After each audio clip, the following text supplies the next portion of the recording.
ഇതുപോലുള്ള കെട്ടിടങ്ങളാണ് ആവശ്യം. നമ്മുടെ സംസ്ഥാനം എന്ന് പറഞ്ഞാൽ ഡെൻസിറ്റി ഓഫ് പോപ്പുലേഷൻ കൂടുതലാണ് എന്ന് മാത്രമല്ല, അതിൻ്റെ ഫലമായി വളരെയധികം നമുക്ക് എൻവയറമെൻറ്റ് പ്രോബ്ലം, ബാക്കിയുള്ള പ്രോബ്ലം ഉണ്ടാകുന്നുണ്ട്. അതിനെല്ലാം ഒരു പരിധിവരെ ഇത്തരത്തിലുള്ള കെട്ടിടങ്ങൾ ഒരു പരിധിവരെ നമുക്ക് ഉപയോഗിക്കാൻ കഴിയുന്നു എന്നതാണ് ഇതിൻ്റെ ഏറ്റവും വലിയ പ്രയോജനം എന്ന കാര്യത്തിൽ സംശയമില്ല. എനർജി മാനേജ്മെൻറ്റ് സെൻറ്റർ ഇന്ന് വളരെയധികം നമ്മുടെ ഇന്ത്യ രാജ്യത്ത് പ്രശസ്തി ആർജിക്കാൻ നമുക്ക് സാധിച്ചിട്ടുണ്ട്.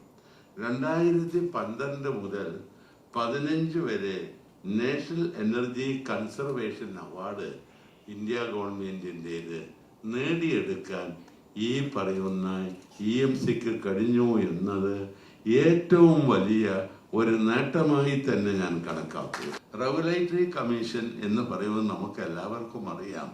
റെഗുലേറ്ററി കമ്മീഷൻ നമ്മുടെ 2003 സെൻട്രൽ ആക്ടിൻ്റെ അടിസ്ഥാനത്തിൽ നിലവിൽ വന്നിട്ടുള്ളതാണ്.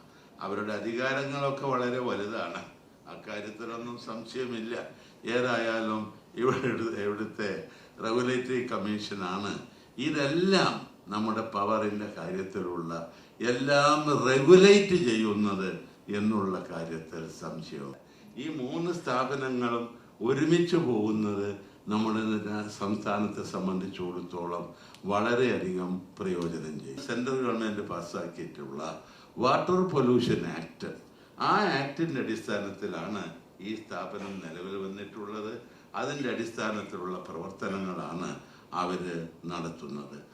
എയർ പൊല്യൂഷൻ, അതുപോലെ തന്നെ എൻവയറമെൻറ്റ്, ഈ 3 കാര്യത്തിലും അവർക്ക് അധികാരമുണ്ട്.